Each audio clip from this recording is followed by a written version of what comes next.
Hey folks, my name is Dr. Amy Pearlman. I'm a board certified urologist with expertise in sexual, hormonal, and genitourinary health.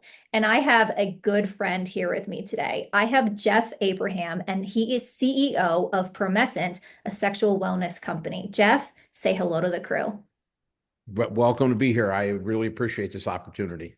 So, Jeff, you and I have actually known each other for a couple of years. I think you had maybe emailed me before there was an upcoming Sexual Medicine Society of North America, the SMSNA. That meeting was in Arizona at the time.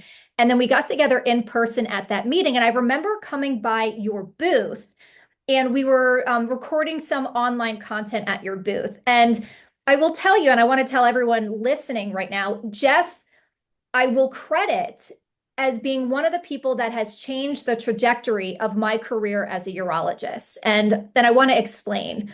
When we were sitting at his booth, part of his company is he sells sexual wellness products, different sex toys. And obviously, I had known about sex toys. And maybe here and there I'd experimented with some, but I honestly did not know the nuances between different devices and was certainly not talking to my patients about these devices and how they might help both with dysfunction and with pleasure optimization. And I remember after meeting Jeff and the meeting ended, he said, "All right, I'm going to send you some demos." And I remember it was like a kid in a candy store. I felt like it was like an early Hanukkah. And I got a huge box at my condo. And it was a box of all these different products that he sold on his site.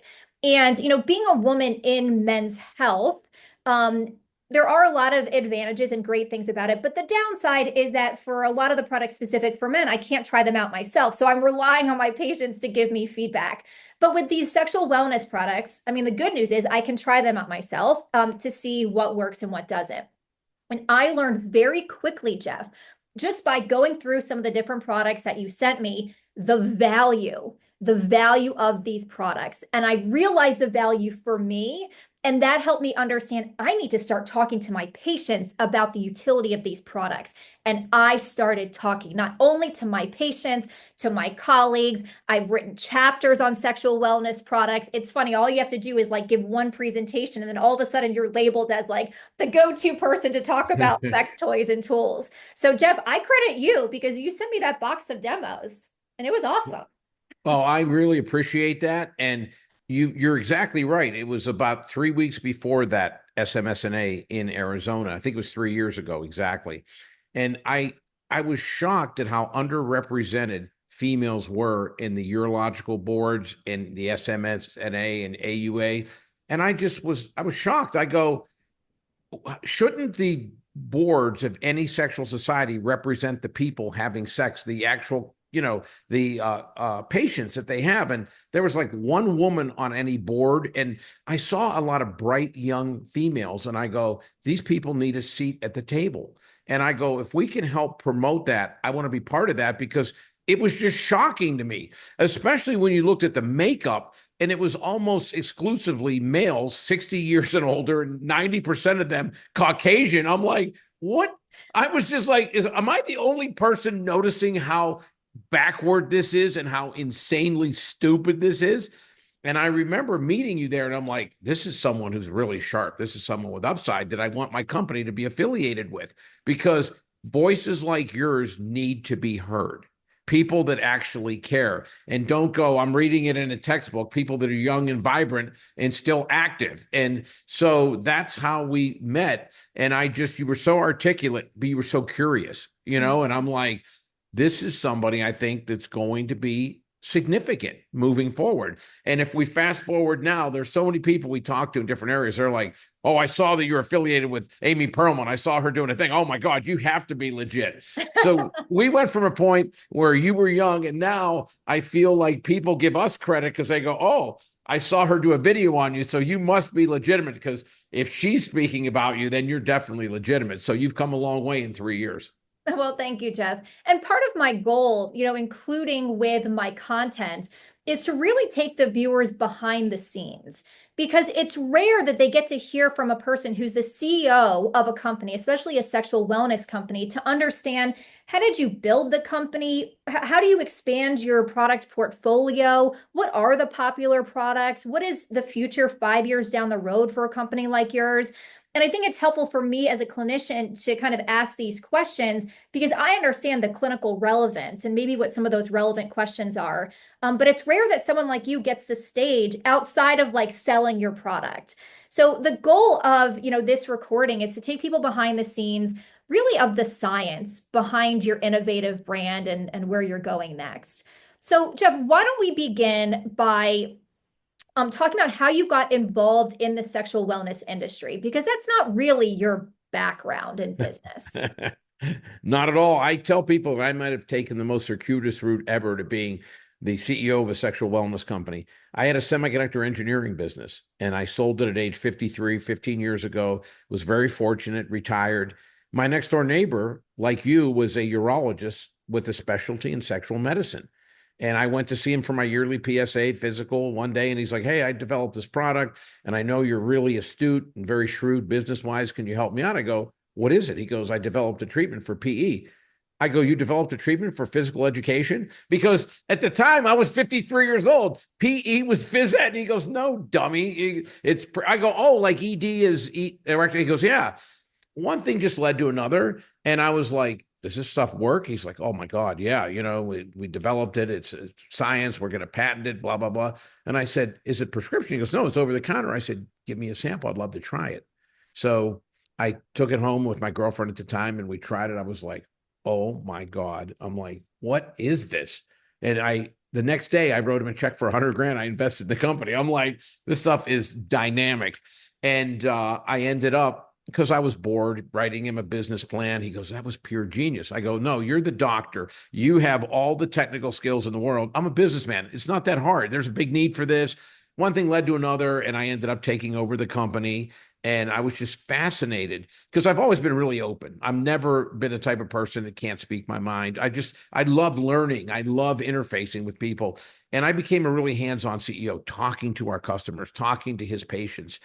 And that's how we evolved. And I got involved, but I realized that there's so much. We're in 2025. You would think we're so beyond this, that people are ashamed. They don't talk about things. They suffer in silence.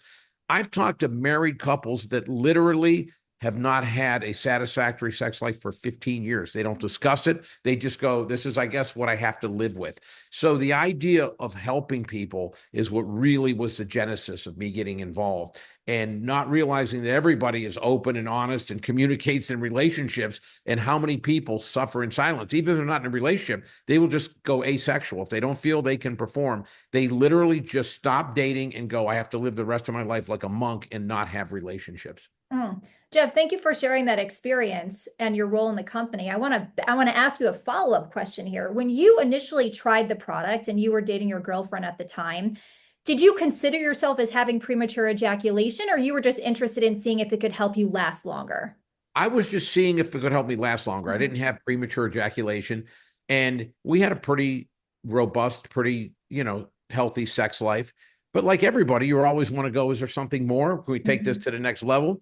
I guess I didn't ask him enough questions because I took the bottle home and I'm reading the instructions. It says 3 to 5 or 3 to 10 sprays, right? I'm like, okay, I'll start in the middle somewhere, like 6. And I swear to God, it was like a MMA match. Like after 30 minutes, she's tapping out. You know what I mean? She's like, there's a difference between pain and punishment. Okay, we're now going into I'm like, well, I did all this work. I'm not quitting now. You know what I mean? And so I called him the next day and I'm like, hey, that stuff is insane. He goes, yeah. And I go, the only problem is it works too well. He goes, what do you mean? He goes, how many sprays you use? I go, like 6. I went between 3. He goes, that's if you have PE. He goes, if you're using it recreationally, try 1 or 2. I go, well, thanks for telling me afterwards. I started laughing.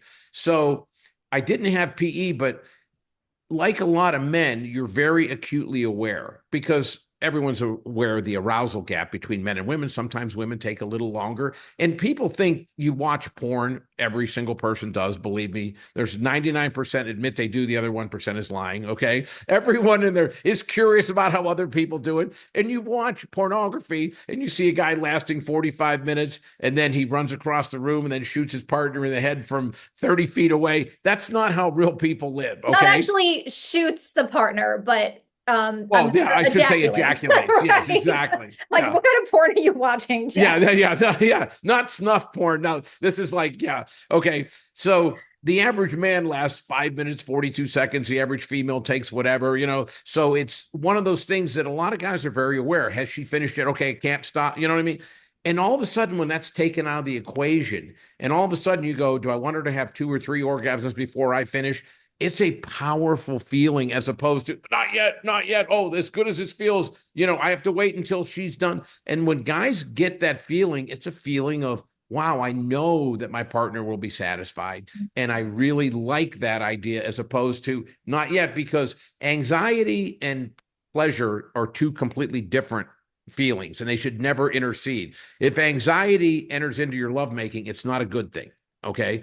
So the idea that you have that confidence and you just go, I know we're both going to have, hopefully a nice orgasm, during this session. And you're not anxious with the little devil on one shoulder, the angel on the other. The angel's going, finish. This is going to feel so good. Devil's like, not yet. Her pleasure is just as important. So that was, for me, it was about, wow, this takes it to the next level. This is another little arrow in the quiver that I didn't have before.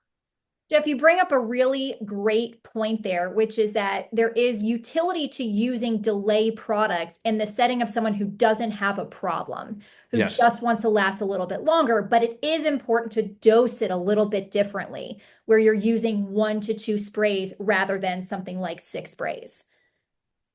Okay, so that's really good information right there. So now let's talk about the actual products that you're referring to. And in your product line, you have a delay wipe and you have a delay spray. And I also like how you frame that in terms of the verbiage, because it's not like premature ejaculation spray. It's delay spray. So anyone who wants to delay their orgasm would benefit from its use. So I think that wording and that terminology is very key. Okay, so let's talk about the 2 products in your product portfolio. We have delay wipes and we have delay spray. And I believe this comes in 2 different sizes, one that you might keep at the bedside and then one that's easier to travel with. So let's Correct. start with the delay wipes.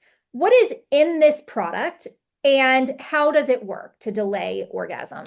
It's a benzocaine based instead of lidocaine that the Mhm. spray is. So it's a benzocaine based product, and there's enough moisture in there to literally have one application.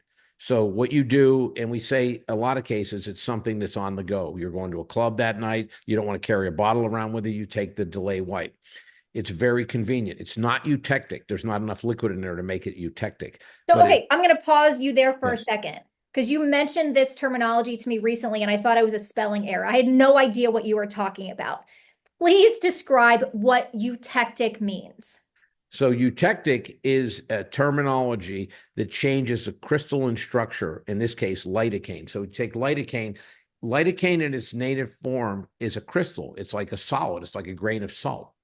So when the other products that existed prior to us, and even some of the new knockoffs of those products exist, they numb you and they numb your partner because you apply it to the dermis, the skin, and it doesn't absorb because it's a solid. It sits on the surface. And then because it sits on the surface, you're completely numb and it transfers to your partner. So Dr. Ron Gilbert, the founder of Promescent, got together with a guy named Dr. Tony Capamacho, who's a PhD research chemist at the University of Georgia. And they changed the crystal structure of lidocaine from that crystal to oil aqueous. When you do that, it then penetrates the dermis or stratum corneum. It goes to the sensory nerves underneath. So the man maintains a much higher degree of surface sensitivity. He doesn't have that complete numbing. He has more of a feeling of control, and it doesn't transfer to his partner because it's subdermal. So that's the lidocaine feature. Gotcha. So that's the spray. So the spray is Spray different is, because this is lidocaine. The wipes are bupivacaine. So how yes. come like this has to have bupivacaine? It's because the lidocaine is based on a monograph and it has to be in a meter dose spray bottle. And that's why it is. So you can't put lidocaine in a wipe. And if you did, it would, it wouldn't fall under the monograph for premature ejaculation. So we developed the delay wipes for people who, trust me, if you have PE, you don't want to delay wipe. That's for people who are more recreational, who want to take it to the next level, who literally last 5 minutes, they want to last 8 minutes, who last 8 minutes, they want to go 14 minutes, that kind of stuff. It takes the edge off. But if you have premature ejaculation, we're very clear. We try to really focus that if you're a PE patient, if you really and truly want to last significantly longer, delay spray is your option.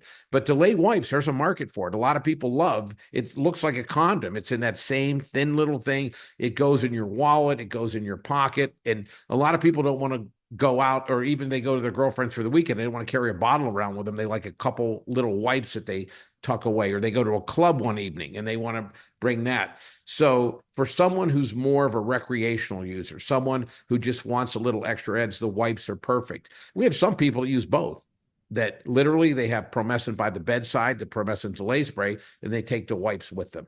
Yeah, this is really good information. I don't think anyone knows the nuances between these different technologies, because I've been actually, because these are so easy and compact, like I'll give my patients samples from the office. So most of my patients have tried the wipes and they've had a great experience. So I was just like, oh yeah, keep using the wipes.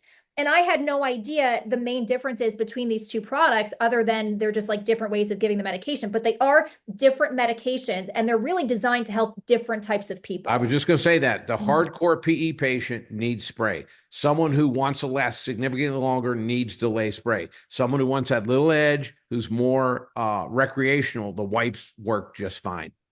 And how do you define someone who has like real premature ejaculation? If you go by the SMSNA or ISSM guidelines, I think they should be changed, but it's 90 seconds. You never last more than 90 seconds, whether it's masturbating, whether it's oral, whether it's vaginal, no matter in any circumstances. I think that they should change that. It should be more subjective, that if you last less than 4 minutes, and your relationship has experienced significant difficulty because your partner is never able to climax. You can't tell me that someone that lasts 2 minutes isn't a premature ejaculator if their partner takes 5 or 6. So the actual definition by medical standards is 90 seconds. If you don't last 90 seconds in any form of sex, whether it's masturbation, whether it's oral, whether it's vaginal or whatever. So that's the actual medical definition, but I think they should change it to if your relationship is suffering because you don't last long enough for your partner to have satisfaction. And they should make it more subjective, because you can't really tell someone, oh, you don't have an issue if they last 2 minutes and their partner takes 12 minutes. There is an issue, and it needs to be addressed. So there's a medical definition, but I don't think the medical definition is a practical definition for people's lives. Because let's face it, the objective of intimacy is to have a solid relationship, and for both people, if you're, obviously just not masturbating, for both people to achieve climax and for both people to feel good about the experience. Yeah, I agree with you. And just from like the clinical practice standpoint, I see a lot of patients who come in who want to last longer, but they don't time themselves. They have no idea how long they're lasting when they're having penetrative intercourse. They just say, I want to last longer. And then that's really fair game to really talk about any of the therapies to delay time to orgasm. Okay, so I want to backtrack a little bit. Let's go back because I want to talk about the nuances of the wipe. So let's say someone's using a wipe. It's a one-time use thing. So once they use it, they're going to discard it, get another one the next time. How long, how many minutes before should they apply it before they're engaging in sexual activity? How do we minimize the risk of this transferring to the partner? So let's start with those two questions. We say that with the delay wipe, you're best waiting 3 to 4 minutes and maybe having a damp cloth and just wiping the area before, because since it's not eutectic, a little bit will stay on the surface and it will transfer, make no mistake about it. But there's not as much liquid as there is in a spray. So it's not the same amount that's on the surface, but there is a slight taste to it. And there is also some transference. So we definitely recommend using a damp cloth and wiping yourself down prior. So 4 to 5 minutes beforehand, allowing the product to take effect on you, and to minimize transference to your partner, just wipe yourself down really quickly before intimacy. Because I have some people ask, can you still engage in oral sex after using a delay wipe. So you would definitely want to wipe it down with a damp cloth. You can still have oral sex, certainly. And, someone might say, and hopefully you're being honest with your partner, telling them you're using a product, not sneaking off in the bathroom. They'll go, that's kind of an antiseptic taste. You know what I mean? And you'll go, well, that's because this is what I'm using. So you can do it without. It's not dangerous. There's nothing wrong. But no one wants to go, did you put Listerine on your penis? You know what I mean? Like have that medicinal taste. So that's why we recommend that. You can certainly have oral sex after using a delay wipe, but I think out of concern for your partner and just out of common courtesy, it might be nice to wipe it down so she doesn't feel like she's gargling with Listerine, that kind Yeah. of a thing. Or that might be a little scary for the partner if all of a sudden their mouth is getting a little bit numb. So I think that Numb. brings us to a really good point that because I see a lot of patients, they don't want to tell their partners. Like, obviously, I would love to say you should sit down with your partner and have a great, comprehensive, intimate discussion about products you're using. But I see some, patients that I get it. They're like, I don't want to talk to my partner about this. And I totally get it. So that's where they might want to use a spray versus the wipe, less risk of transference. Does this Yes. also have a taste? It has even a milder taste. Mhm. It's you're gonna laugh when I tell you Jeff, this, have but you it has. tasted it? Yeah, I rub it on my gums. I freak people out because they'll go, "Is this safe?" And I'll go, "Watch this." I put on my, I'm like, they're like, "Ah!" And I said, "I don't think you understand. Everyone at least has gone to the dentist where you had a tooth filled, or you had a root canal, whatever. Do you know the stuff they rub on beforehand? It's very similar to Promescent. It's eutectic. It has that same formula, but it's obviously not used for PE. So it's completely safe. There is a taste. It's very slightly medicinal, but it has a coconut essence to it. It almost smells like a pina colada. And so it has this slight odor to it, and it has but it's not as strong as a delay wipe. Mhm. It's the taste is almost like minty. Mm.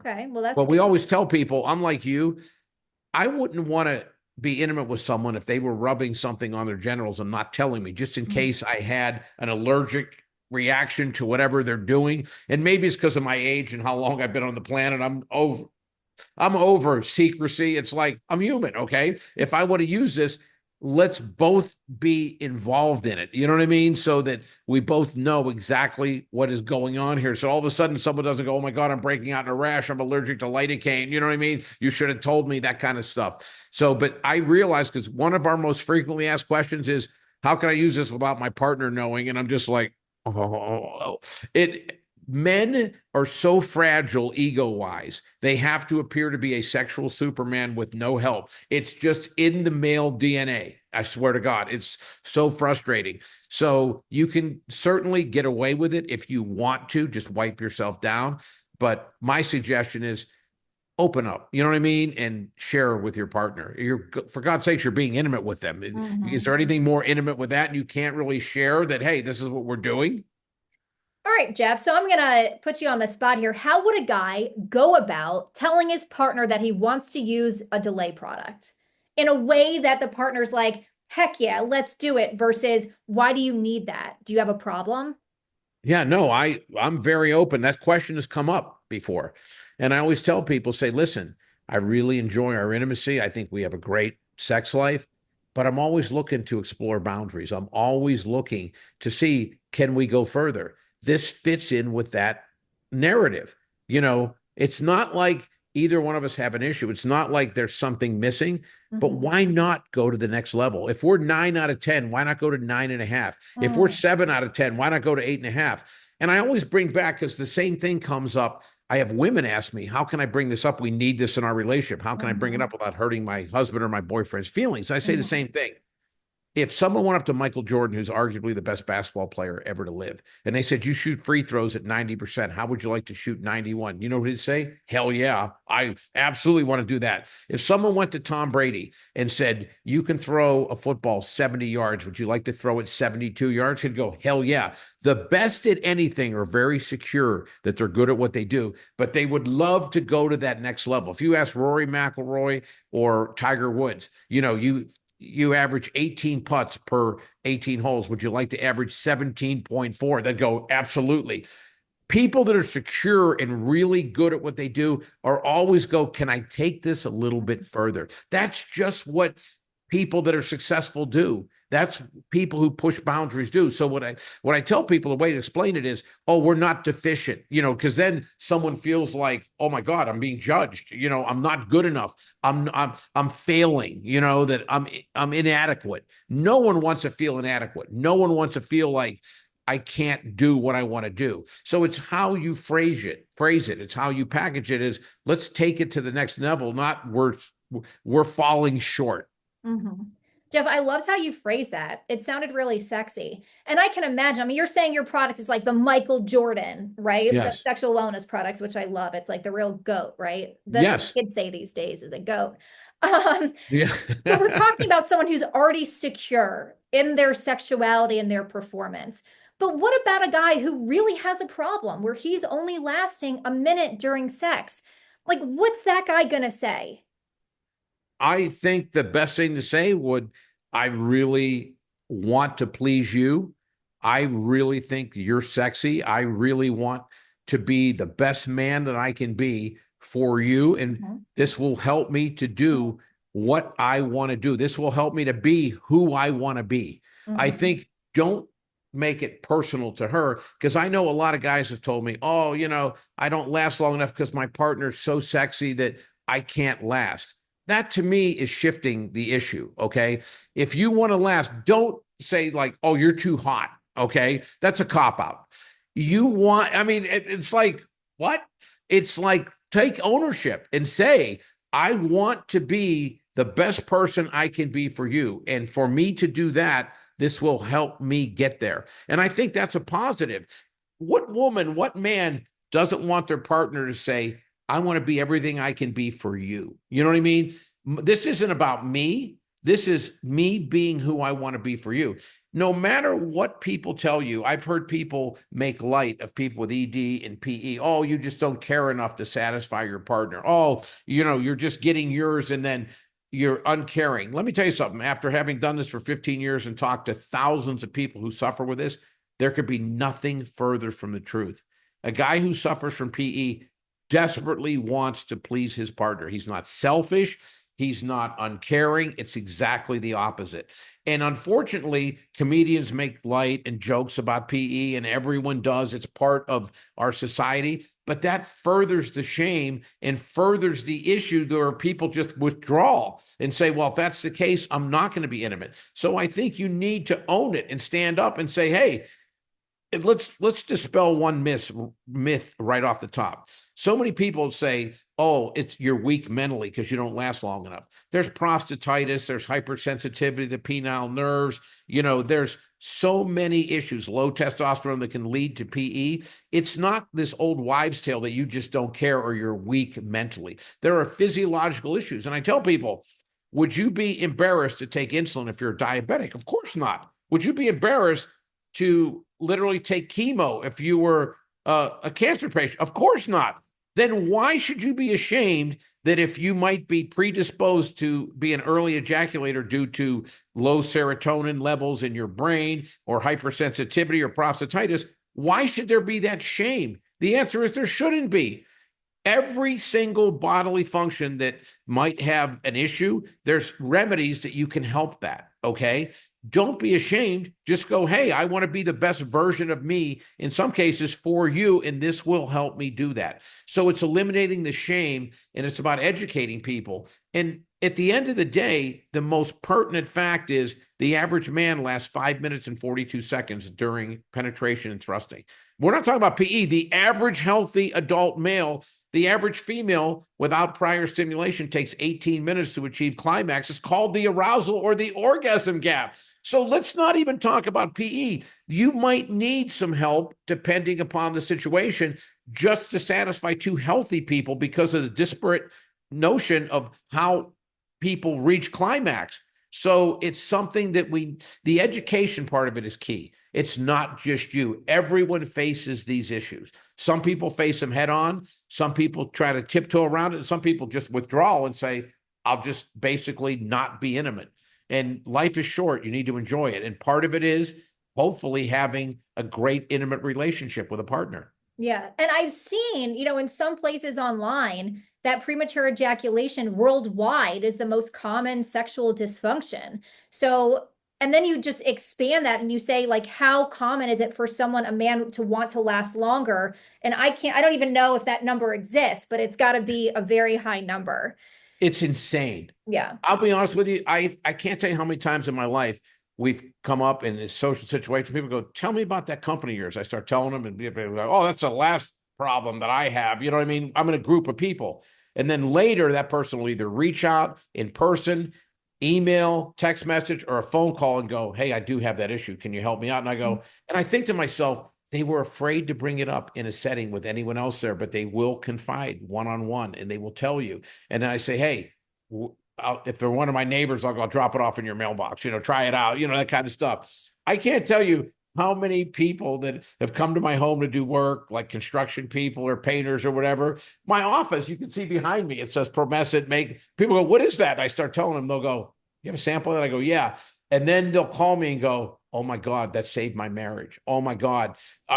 I can't tell you the vitality it's brought back into my life." And that makes you feel good. It really and truly does. And we can't be, every single person has this issue, can't be walking into my garage, painting the floor or, doing whatever. So we have to have venues like this that people, hopefully in the comfort of their own home, we can get the message across and they can go, "Whoa, there might be something that can help me out. There is an option," that kind of a thing. And the one thing I want to emphasize, this problem affects females as much, if not more profoundly than a man. If a man prematurely ejaculates, he's still ejaculating. His partner's like, "What about me?" Okay. And people don't talk about it. So we have probably, when I have interactive, serious radio chats, or sometimes it's a podcast where they have call-ins, 50% of the people are female calling in, go, "We need this in my relationship. How do I bring it up without hurting my partner's feelings?" Yeah. And, a lot of men who see me for other reasons, other sexual dysfunctions, like, erectile dysfunction, for example, we do bring up, would you like to last longer or orgasm sooner? And a lot of these guys like have one, of those issues in combination with ED. So it's certainly, if we don't bring it up and ask the questions, I think we're actually missing out on a lot of men who actually want to last longer. It's just no one's asking that question.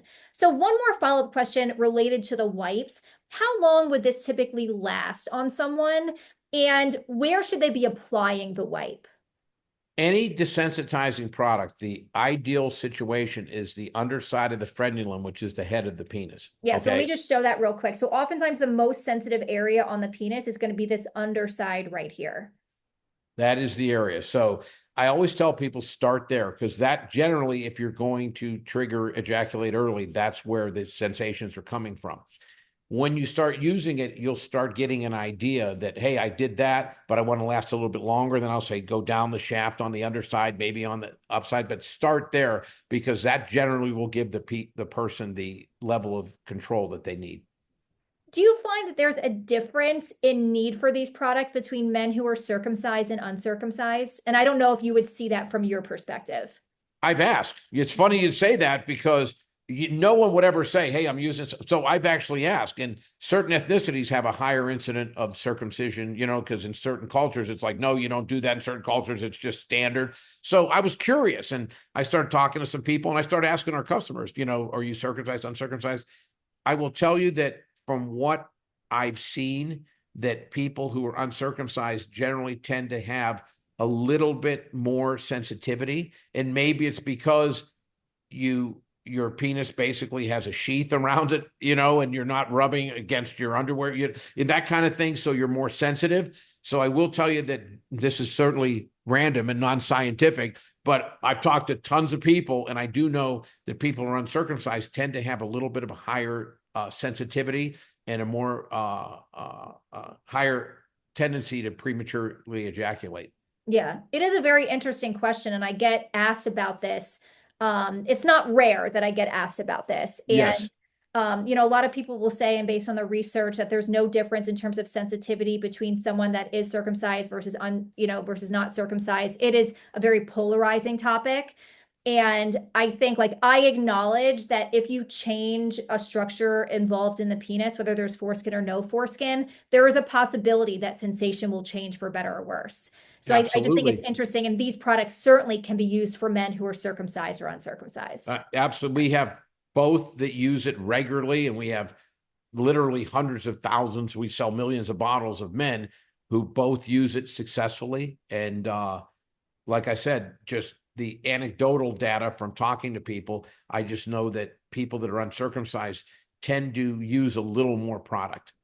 And do you find that it's helpful for them to apply it to a different area? Would they apply it to more of like the foreskin or still that frenulum on the underside? Still the frenulum on the underside.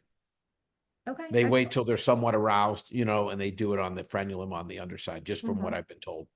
And then about how long would the delay wipe last? Is this The like 10 lay minutes, wipe will 20? last between 30 and 45 minutes from the Okay, time you apply it. okay, excellent. Now, does it diminish or blunt orgasm? No, it doesn't. What it does is it gives you a little more control. The delay wipe gives you a little bit of a numbing sensation, and it does give you better control, but you can certainly still ejaculate. Okay. And can this be used in combination with a condom? Yes. Okay. And then are there any spermicidal issues? If someone is, let's say, actively trying to achieve a pregnancy, any concerns with using this in that scenario? No, not with the delay wipe. But Okay. I will tell you that a guy did a study, and this is so bizarre, and people bring this up all the time, and we have to alert them. He did a study, but what he did, because when we became the number one best-selling product for PE, a guy named Parviz Kavusi, he's in Austin, Texas, decided he was going to do a study. And so he published a study and said Promescent delay spray has a effect to limit the motility of sperm. But what he did, you're going to laugh when I tell you this, he took a petri dish, put some active sperm in a petri dish, and sprayed Promescent directly on the sperm and said it decreases the motility. And I'm like, first of all, you would not literally ejaculate and then spray Promescent on the ejaculate, okay? I mean, you spray it in a limited amount and then you Well, let you're it. numbing the poor sperm. The poor Yeah, sperm. exactly. And then you limit. Now think about this: the time so that the amount of promescent is left. You wait till it absorbs through the skin before you start intimacy, and then hopefully it's 10 or 12 minutes until you ejaculate. And the promescent never comes directly into contact with the sperm. I mean, if you put sperm into a petri dish and you put Clorox on it, you put promescent. No matter what you put on it, it's going to limit the motility of the sperm. It was so absurd because it wasn't a real life scenario that would ever happen. But people will see that study and they'll go, I'm trying to get pregnant. I can't. I go, if it helps you just put your mind at ease, then go ahead and use a condom, that kind of stuff. But for God's sakes, don't worry about using Promescent is going to inhibit your ability to conceive because it Yeah. won't. Well, in fact, if someone has premature ejaculation or sexual dysfunctions, that in and of itself can impact, fertility and the ability to achieve a pregnancy. Yeah, if you're ejaculating portally or before you insert, that might Mhm. really inhibit pregnancy.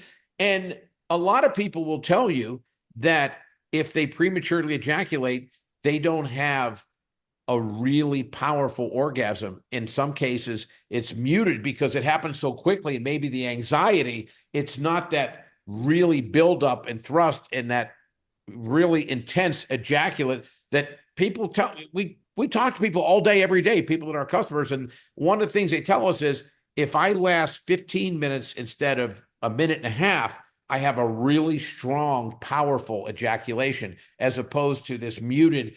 I tell one's a sparkler and one's a skyrocket Mhm. firework, you know what I mean? One's like and one's like whoa. And so I would think that that would help you in terms of becoming pregnant, having a higher volume of ejaculate and having a more forceful ejaculation. Because let's face it, the sperm have to travel quite a distance to, fertilize an egg. Mhm. So I'm really glad that you brought that up. That was an interesting study that was done. So let's pivot a little bit here and let's talk about the delay spray. So this is kind of like your golden child, right? Yes. I mean, I know you have a son that you absolutely love, but maybe this is like That's my golden child. That's my second. second goal. This is my business golden child as opposed to my personal golden child. So it comes in a little, spray bottle like this. So you Yes. had mentioned for someone who, let's say, just wants to delay but doesn't have premature ejaculation, they might want to spray, one or two times. For someone with more severe premature ejaculation, would you still recommend that they start off with just a couple of sprays and then titrate up? Because I believe the Exactly. maximum That's what I would is two. suggest Mhm. because in some cases, even if you have severe premature ejaculation, just getting rid of that initial feeling like you're going to explode immediately really helps you settle in. And we've had customers tell us, I was using 8 to 10 sprays because I have severe. A year into it, I'm using 3 to 4 because it's that feeling of it. They call it the feeling of inevitability. You go over the edge, and once a man lasts longer and he starts getting in touch with that feeling, and all of a sudden he feels like he can have some control, and it's not just boom, it's inevitable. You can literally help yourself literally hold on to your ejaculation a little bit longer. Once you identify the feeling, it's not taken away where it's totally involuntary and it just happens, and it's like out of mind body experience where you're not even in control whatsoever. So, but I always tell people, if you have premature ejaculation, don't start with one, start with 2 to 3. And then if you go, I went from a minute and a half to 3 minutes, but I'd like to be 7 or 8, and then titrate up. The beauty of it is it's a meter dose spray bottle. And the beauty of that is you get the exact same amount of active ingredient every time. Everyone's seen, like the little squirt tubes, and, you have creams, hand cream and everything. One time you press it hard and you get a big stream. One time you press it hard, but for whatever it's near the end, you get a little bit less. One of the things with a meter dose spray bottle, you get the exact same amount of active ingredient every time. I've had people literally tell me that they titrate depending upon the day of the week, their family situation. They'll be like, it's Tuesday night. We both get up early. I use 2 sprays because we want to go 10 minutes. We're both satisfied, want to get it over with. This weekend, the in-laws have the 2 kids. Neither one of us have to get up early Saturday. I'm using 4 to 5. I'm like, hey, that's too much information. These are my friends, right? And they're telling me how, depending upon their life situation, whether the kids are home, how early you have to get up, that I just laugh and I go, but that's really cute. It's like, oh my God, I want to go for the gold. You know what I mean? Monday afternoon of silver, bronze will work. You know what I mean? Like, it's one of those things, but it's literally to that point that you can titrate it and go, if I want a 10-minute session, if I want a 20-minute session, if I want a 30-minute session. I think that's really nice to go, hey, this is, once or twice a month. I want to really have one of these sessions that we're exploring boundaries. We can't do that every night because, I got to get up. She's got to get up, that kind of a thing. If the kids are there, we can't be over climbing the walls, you know what I mean? And having these, sessions that last, for an hour at a time. But I like the fact that people literally can feel like I can time how long I'm going to last by how much product I can use. So there is a role for a quickie, and I think you're emphasizing that, right? That's exactly. Not every Sometimes session you're has to like, be a very long session. that's exactly. It depends on your mood. It depends on both partners. What do you want out of this particular session? Sometimes it's like, I just want to get that feeling that high and roll over, go to bed because I got to get up. And sometimes you're like, I don't have to get up. You don't have to get up. Like, clear the schedule because this is going to be a marathon, not a 5K. Mhm.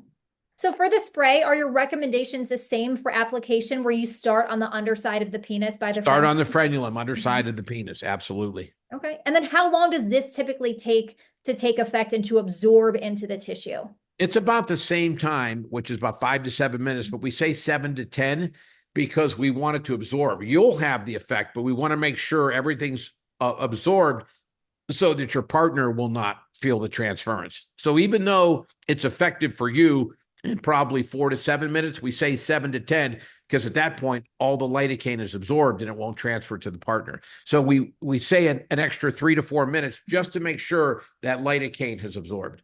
Okay. And then so once this is sprayed onto the penile tissue, does the person rub it in? Yes. Okay. Yes. And then is the recommendation as well to take a damp cloth to wipe off any excess? You don't have to Mhm. because it absorbs. But Mhm. we say if you're going to have oral, If you're going to have vaginal or anal intercourse, no, you don't need to. But if you're going to have oral, then I suggest it because there is that slight little antiseptic taste to it. Mm-hmm. Now, your company also sells before and after wipes that look very similar to the delay wipes. Can Yes. those be used once someone applies a delay spray, or are those completely different just for hygiene purposes? They're just for hygiene purposes. That can actually be used if you want to, make sure there's no taste there, you know what I mean, before oral sex. But generally, people use them. They go to a club, they happen to, either the person they went with or they find someone there, they go back and they're like, I've been dancing all night, where there's no shower here. I want to kind of police up the area a little bit before we engage, that kind of a thing. Certainly after intimacy, people use it to clean up, but certainly it can be used to 5 or 10 minutes after you apply the product before you start. You go, I just want to make sure there's no, taste or scent. You can use them in that regard. And that can be used for both vagina and penis owners, the Vagina before and and after penis, wipes. Yeah. correct. It's so interesting. I was talking to a young man recently, and he was talking about a conversation he had with one of his gym bros.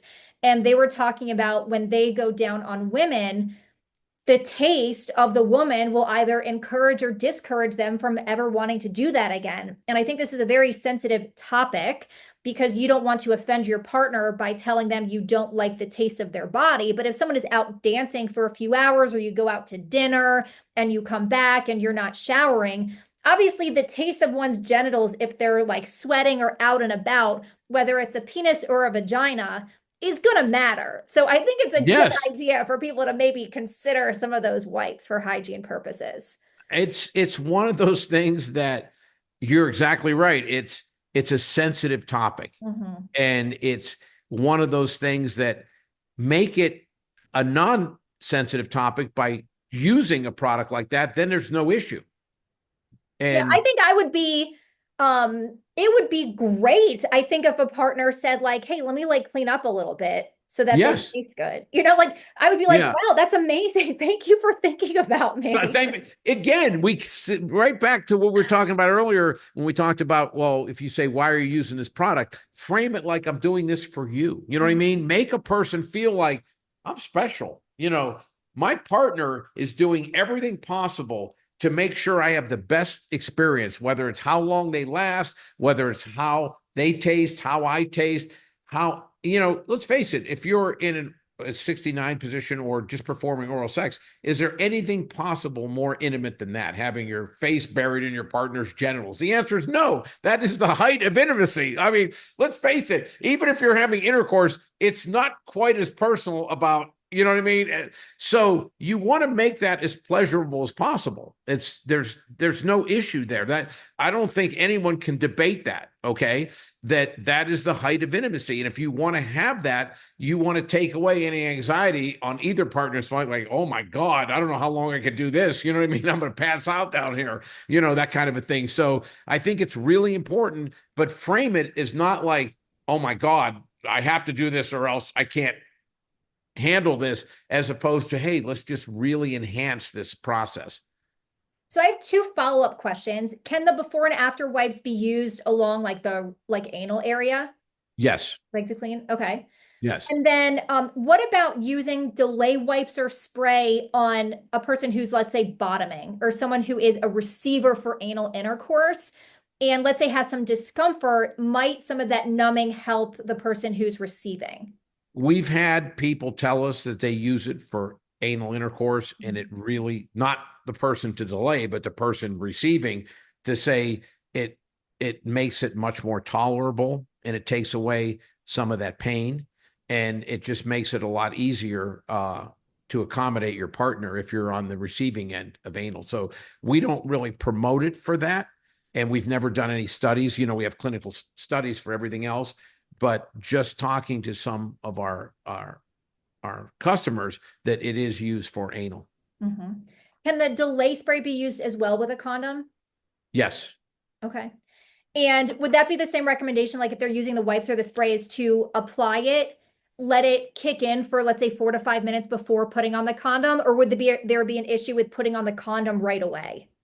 There wouldn't be an issue with it, but I know a lot of people have told me if I use it and I put on a condom and I don't start intimacy right away, that I get flaccid. I lose my erection. Because a lot of people, that's one of the reasons so many people are resistant to using condoms, is because it cuts down on the sensitivity. So if you have a delay spray you're already using, then you put the condom on top of it and you don't start thrusting almost immediately, then you're going to lose your erection. I know I've heard that from numerous people. So if Mhm. they are using a condom, they let it completely, absorb, and then they'll have oral, whatever, to make sure that they're ready to go. Then they'll put the condom on at that time. There's Mhm. nothing negative that'll happen by putting the condom on early, but I do know that people have told me then it's very difficult to get an erection again once you have the condom on if you lose your erection. Mhm. They Now, literally have to take the condom on off and start over again. now you mentioned that this one can last for maybe like 40 minutes for people because this one is lidocaine and lidocaine doesn't typically last as long. Does this last as long or is this a little bit shorter acting? It's actually a little bit longer because it Oh, absorbs. okay. So, and once it absorbs, it can't be rubbed off. You know what I mean? And it's in that sensory nerves underneath, and it has to go all the way pass through into the bloodstream. So, the effect of the delay spray is a little bit longer. Okay.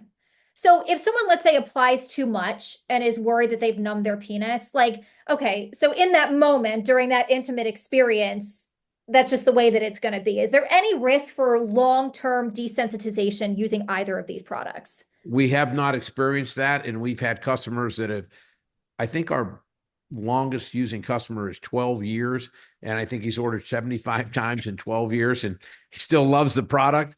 I use the product occasionally because at my age, premature ejaculation is the least of my problems. You start going the other direction after a while. I've had friends of mine go, "Do you have any anti-promescent, something that can help me?" My wife is like, "Get off of me," that kind of a thing. But I do notice that it's the exact same sensation as when I first experienced the product 12 years ago, but I don't use it on a regular basis. So, but I know people that use it on a regular basis tell me they enjoy it and they don't have any desensitization, long-term issues with that Okay. whatsoever. Excellent. And you had mentioned that, you have one client that's been using this for maybe 12 years. So it can be used and it is safe to use long term. But then I'm sure you also have a lot of people that use it as a training tool. So something where they're just retraining their body, they might use it on occasion, but they may not need it after a certain period of time. So I like framing it also as a training tool. We've had situations, as you know, I'm really hands-on, and I look through our database and I'm like, this person was using our product like for 6 years. I want to know what happened. Did it lose its effectiveness? I'll email them. They'll go, no. I literally got to the point where I was able to train myself. You know what I mean? And your product helped me get off of your product. Nothing makes me happier than people go, well, you're losing sales. I go, yeah, but we did what we intended on doing. Some people will have lifelong PE. If we can be a bridge to help someone, like I said, it's that feeling, early ejaculators, premature, where I'm over the edge, I have no control. Sometimes by using a delay spray or by using a delay wipe, you start feeling that a little bit more. Oh my God, here's the buildup. And then you can start doing Kegels. You can start literally training those muscles where you recognize that sensation of going over the top. You realize that sensation of inevitability, and you can start delaying that. So we don't care if you use our product and literally get to a point where you don't need our product. We're proud of that because we've helped you get to a point, and hopefully you'll tell other people about it and say, hey, this product really helped me and I don't need it anymore. That's a badge of courage. That's not like, oh shit, we lost a customer, because this market is so big and it is so vast, and it's good karma, and it's also good advertising if someone tells their friends, hey, this product really helped me go to the next level. I don't use it anymore, but I wouldn't be where I'm at now without having used this product. Yeah. And you also sell vibrators and sex toys. So you're going to get the sale on a different Well, product. I always tell people, because people sometimes go, you're a genius. You have all these different products. I go, hey, we get our foot in the door, then we spread our toes. You know what I mean? Like, and you'll laugh when I tell you this, but you have no idea, my best friend and my partner who founded the company is no longer with us, and I literally go, I just wish he could come back and look at our website, go, what? Because when he left us, we only had delay spray. And I sometimes wonder if he'd go back now, I'll go, Vitaflux, vibrators, female erotic, like, whatever led you down this path. And I know what I'd say to them. I just talk to our customers because I don't have this grand plan. I'm not one of these people that I go, this is the best thing ever, and I'm going to introduce it and force everyone to use this because no, what I do, I'm very interactive. I talk to our customers. What else would you like us to have? What areas are you buying products that you don't think there's a product that really meets your needs in that area? And they tell us, and we go make them. It's not that simple. It's not rocket science. Listen to your customers and then act accordingly. So your company really helps people last longer, but also orgasm sooner. So I want to Yes. now delve into your product line in terms of different sex toys. And I want to show everyone some of I still have the demos that you sent me. Back in the day. So this is like the original gangster, the magic wands. And I show this to my patients all the time. And I'm A like, little black dress of vibrators. yeah, like That's what they this call it. is a crowd pleaser. It is a little Yeah. bit big. It can be a little bit cumbersome. It's not the first toy you would want to bring out the first time that you're with a partner, or using a toy with your existing partner. But there's just something about this device. They have a mini now. There's a What? new And one there's out. a They have mini. I got the mini too. okay, you're Yeah, already you ahead can of me. surprise Okay, you. yeah, yeah. But I will say the downside to the mini, although it is nicer to have it in a smaller device, is that you don't get all the different vibrational frequencies that you do with the larger one. And there's Yeah. just yeah, there's just something about this one here, but it is a little bit larger. And then there was another device that you had on your site that I recommended to a lot of patients, like the hot octopus, which is a vibrating, masturbation sleeve. And it was always so funny, especially when I was at my prior job, directing the men's health program at a big academic center. And I would have all my demos on a table, and I would like bring this into the office and say, I would recommend a hot octopus for you, sir. Yeah. But people liked it.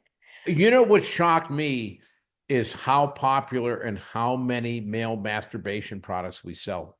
I didn't think there was that big of a market because when you get to be my age, I'm 68, about to turn 68. I literally want to save every bullet I have to be with a partner. You know what I mean? I'm not like that machine gun I was in my younger days where I have an unlimited supply of bullets. I use this analogy. I go, when you're really young and you're in your 20s, you're like a machine gun. Then you're like a rifle, multi-load rifle. And I go, then you're like kind of a, just regular rifle. I'm like a musket now. You have to put that powder down there. You put and then you take it. It takes you 45 minutes to take shot, and then you basically go to bed, and after 2 meals and a workout, you're ready for another round with your musket. You know what I mean? But I swear to you, we sell so many male. I'm like, what? It's crazy how popular male masturbation devices are now. And for the longest time, all vibrators were female. So it's interesting because I hear from a lot of men and sort of male colleagues and people asking the questions, are vibrators for women replacing men? And I think, and then if you look at it from like the male perspective, and the female perspective, like, are masturbators or penile sleeves like this, are they replacing the woman? How do we reconcile that? Like, I would say no, it's an enhancement. Like, if you're getting older and it takes more stimulation to reach climax, let's acknowledge that and say, I still want to experience pleasure, but dang, I don't have the stamina to maintain 45 minutes of stimulation. It's also a lot of work for my partner. So what do we do about it? Like, that's where I see the place. Like with, something like this, I don't see it replacing a penis, but if a woman, or if I can have a better orgasm using this and or a penis, I want that for myself, and I want my partner to want that for me. So what's your take on this? I've always said to a lot of men, check your ego at the door. Because a lot of men, there's that perception. This is replacing me. I'm not enough. I said, this is in addition to, not in place of. It's not because you're inefficient, but there are certain positions, even in sex, where there's not direct clitoral stimulation.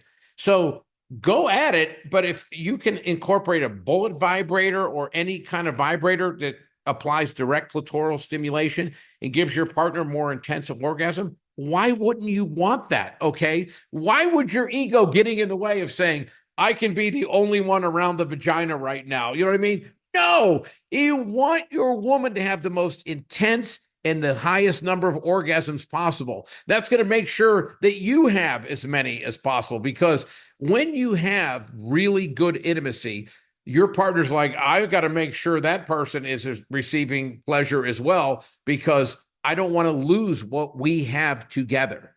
Don't ever be intimidated. Recognize what gives your partner the maximum amount of pleasure and incorporate it. But just like you said, there's that stigma that, am I not enough? You need a vibrator? Who cares? Okay, if it makes her have more intense orgasms or a higher number, bring it on, bring it in. You know what I mean? It's like, let's do that.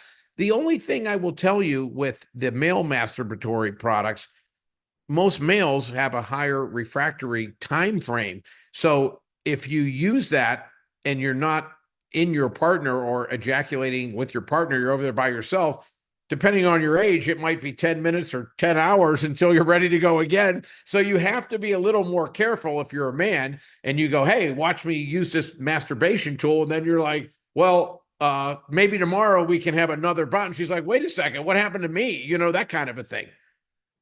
So let's delve into this a little bit, because you said the masturbation products or sleeves for men are a hot topic and popular sellers. So, and we would think about someone using that, like a man using it when he's by himself, but you're kind of bringing up this notion that maybe two people are doing, mutual masturbation. Maybe the woman is using a vibrator on her, a man is using a vibrating, massage sleeve on him. And then when they're ready to have sex, then they come together. Correct. Mhm. Yeah. And I've had people say that, they'll have a mutual masturbation session together without ever intending on actually having intercourse in that session. Certainly in that case, it's very positive. Mm-hmm. And that can be actually an incredibly intimate moment with someone, even Yes. when, and you still have like free hands. There's some Yeah. devices that are hands free, so then you have even more free hands. There's something so like sensual and intimate about just being with your partner, even not having intercourse, and just experiencing Absolutely. pleasure. Yeah. Yeah. Too many people are focused. Again, I think it's because of porn. Too many people are so focused on having this wild trapeze come off the high bar sex. You know what I mean? That's not how a lot of people have intimacy. Don't hold yourself to that standard. And in some cases, I know for me, I'm kind of a voyeur. I freely admit it. I don't even try to hide it.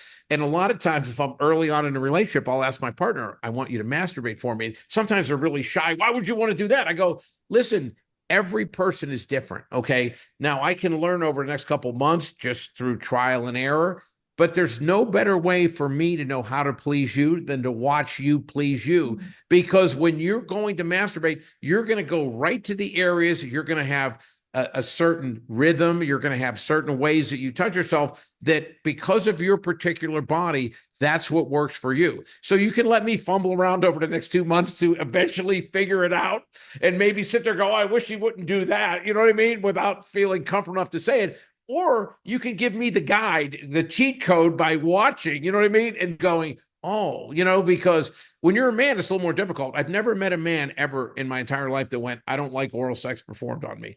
Never. The next one will be the first. But I can tell you, I've dated women in the past that they have really hypersensitive clitorises, and it's like, oh my God, don't go anywhere near that with direct stimulation. I've dated other women. One woman in particular had a hooded clitoris, and I swear to God, she required vigorous, you know what I mean, stimulation, like for 30 minutes. I remember the time joking with her. I go, it's a good thing I own Promescent. You know what I mean? Like, I'm going to have to take a second job bagging groceries at Whole Foods. Okay. It was like, there were nights when, go to bed and I'd go, I feel like I'm going to work. I should put a hard hat on, punch in. You know what I mean? It's like, I had to have my electrolyte drink next to the bed. You know what I mean? And so, for a guy's standpoint, there's nothing more alluring and arousing to go, oh my God, you're going to show me exactly how you like to be touched, in terms of rhythm, in terms of firmness, that kind of stuff. And it's arousing. And I'm sure it's the same thing for a female with a man. You really and truly, that's the height of intimacy. Okay. And there's no more vulnerable time than when you're masturbating in front of your partner. Yeah, I would agree with that. So Yeah. I want to round out this discussion with two additional questions here, because there are people that are going to be viewing who are potential customers, and there are people that are going to be viewing who are colleagues of mine and fellow and fella urologists. So, what would be your message for potential customers or men or women listening in terms of your product portfolio? The one thing I will say is whenever I asked about the situation, we're available everywhere. We're the number one best-selling product on Amazon. We're in Target, we're in CVS, we're in Walmart, we're launching in HEB, we're launching in Meyer, which is in the Midwest, and all these different places. But I always tell people, go to our website, because what we want you to do is we want you to do your homework. And our website, I got criticized in the past. People go, is that an academic site or are you trying to sell product? I go, it's a site that is somewhat academic because we feel the more education you have, the higher chances of you using our products. So we want to make sure you go to our site to make sure you're buying the proper product for the right reason. And there's all kind of blogs, whether it's pegging, whether it's anal, whether it's vibrators, whether it's there's every blog that you can possibly imagine about everything. There are physician testimonials, whether it's Mohit Kira talking about, Promescent, how to use it, that kind of stuff. Anthony Belchunas, who's a PA in Waco, Texas. There's all these tutorials and testimonials, and yourself, you're on there with these videos.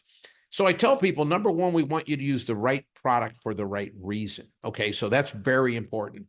Number two, we want to make sure you're dosing it correctly and you're also getting the maximum benefit from it. Because the way we're set up, I don't care where you buy it, as long as you are happy with it, you buy it for the right reasons and you get the desired result. But the way that we have the highest probability of that happening is by buying the right product for the right reason and using it correctly. So for us, we want you to have as much education possible. And there have been times where I've been done interviews, someone will tell me, and I'll go, I don't think you need to use our product. They go, what?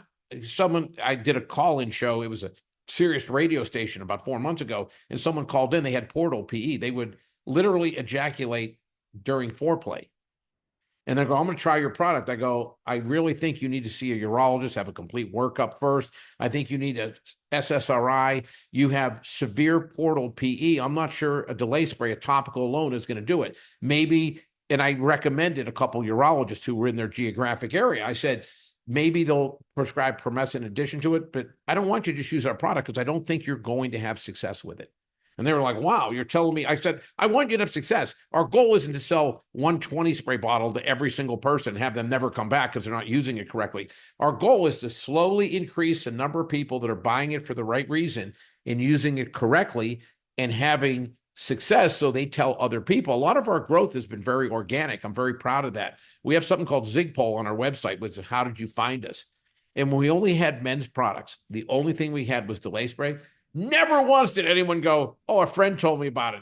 Because if a guy finds out that there's something that makes him better in bed, the first thing he does, I hope no one else finds this. Every guy wants to be the biggest, brightest rooster in the hen house. Every guy wants to impregnate every hen. It's like they're in competition. But once we develop more products and we had a lot more females come to our site, it's incredible. I've referred by a friend. I've had ones where my brother told me about it. You know what I mean? I'm like, really? I have sisters, you know what I mean? And I have another brother. We don't talk that much about our sex life. We joke about it, but not, hey, try this. I'm using that, that kind of stuff. I get a kick out of that. But I'm really proud of that now we have this organic growth where people are telling other people. When all we had was a delay spray, it was very difficult because you pretty much identified yourself as a premature ejaculator by going, hey, go to this site, use this product. There's only one product there. But now that we have nitric oxide supplements, Vitaflux, and we have vibrators, and we have delay sprays and delay wipes and female arousal gels, it's more about wellness, sexual wellness, which I think really helps us. But that's why we want everyone to go to the site to really and truly buy the right products for the right reason, and just as importantly, use them correctly, dose them correctly to have the best experience. And what I'm hearing from you as well is that the Promescent products can be used in combination with other therapies that we use for premature ejaculation. And by the way, for people listening, there are currently no FDA-approved medications to treat premature ejaculation. How I use this product in my clinic is I use it in combination with so many other things, in combination with cognitive behavioral therapy, in combination with masturbation trainers. I don't like SSRIs in my clinic, so I typically don't prescribe it because of the potential side effects, but they are common medications that people use in combination with pelvic physical therapy and sex therapy. So it's so when we combine all these therapies, you can treat this condition more chronically as well as acutely. So I really Yes. like that combination therapy. SSRIs, I feel, are the equivalent to putting out a candle with a fire hose. Okay. They're, first of all, they're off label, and they're off label for a reason. They're dangerous. Okay. And if you're taking an SSRI, true story, full disclosure here. So when I first took over the company and Ron was explaining to me, well, this is what people were using, I said, depression drugs, because Zoloft and Xanax, yeah. And I said, does it work? He goes, yeah, it does have an effect, but there's some side effects. So before I ended up investing a couple $1 million of my own money in this company, I go, I need to know everything that, is out there and how effective it is. I said, can you give me a prescription for a 30-day prescription for this low dose SSRI? I can see how they work because we're competing against that. He goes, yeah. So he gives me this prescription. And literally the second, third day I start taking it, I'm like, I can't even finish. I swear to God. I'm like, I cannot finish. And then I'm like, oh my God, my libido, it's like someone put it in a garment bag and threw it in the back of the closet somewhere. And I've always had a very active libido. I swear to God, I could have been sitting there and Cindy Crawford could have walked in, undressed, laid on the table and said, I'm all yours. I would said, I want a ham sandwich instead. I'm like, oh my God, what is happening? Okay. And I panicked. I said, I'm getting off this shit right away. He's like, no, it has a half-life. I go, what if this is permanent? He goes, I promise you it's not permanent. I started having dry mouth and nausea and loss of libido. I go, that's worse than having PE. Why would anyone do that? Okay. And so I absolutely despise SSRIs. I think that they're overprescribed and it's a lazy way to go, well, this will allow you to last longer. But if you're creating more problems than you're solving, you're not doing your patient justice. Plus, it's off label. It's not suggested for that.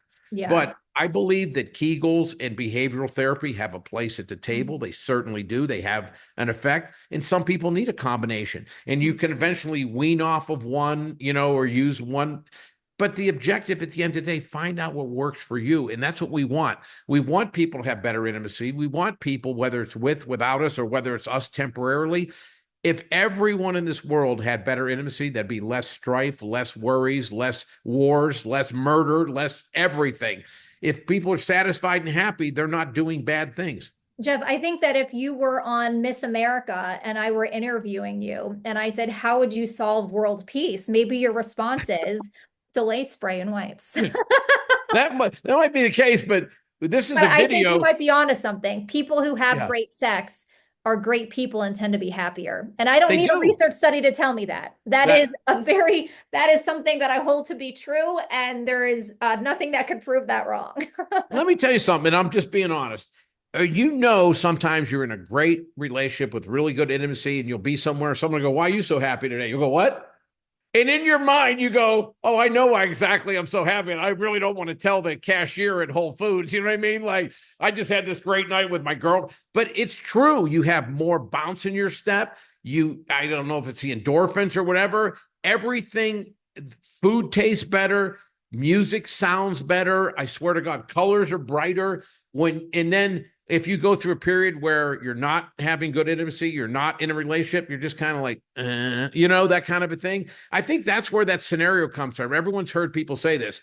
When I'm in this great relationship, everyone is hitting on me and I'm desirable. When I'm in a bad relationship, I can't buy a date. That's why. Because when you're in that good relationship, you're having good intimacy, you have this positive aura and vibe. Everyone's like, I want a part of that, whatever that is. And then when you're in this rut and you're either in a bad relationship or no relationship, you're walking around like your shoulders are slumped. You're like, life sucks. I haven't had an orgasm that's really powerful in 2 or 3 weeks. And people go, why would I want any part of that? A guy looks like he's suicidal, that kind of a thing. So I think that's exactly what is behind that scenario. How come when I'm in a relationship, everyone, is hitting on me, and when I'm not in a relationship, I can't buy a date? I think that's exactly what's behind that. It's that positive aura that you have, and you're like, I'm fulfilled. Not only that, I feel like I'm taking care of my partner, and I can't wait for this day to be over till we reconnect again, that kind of a thing.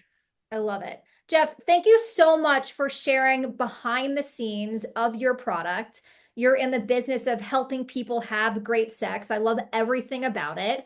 I think you gave us some really good tangible information that not only potential customers, but other healthcare providers should know when they're recommending your product, and things that people can implement in real time. So thank you so much for your time today. It was my pleasure as always.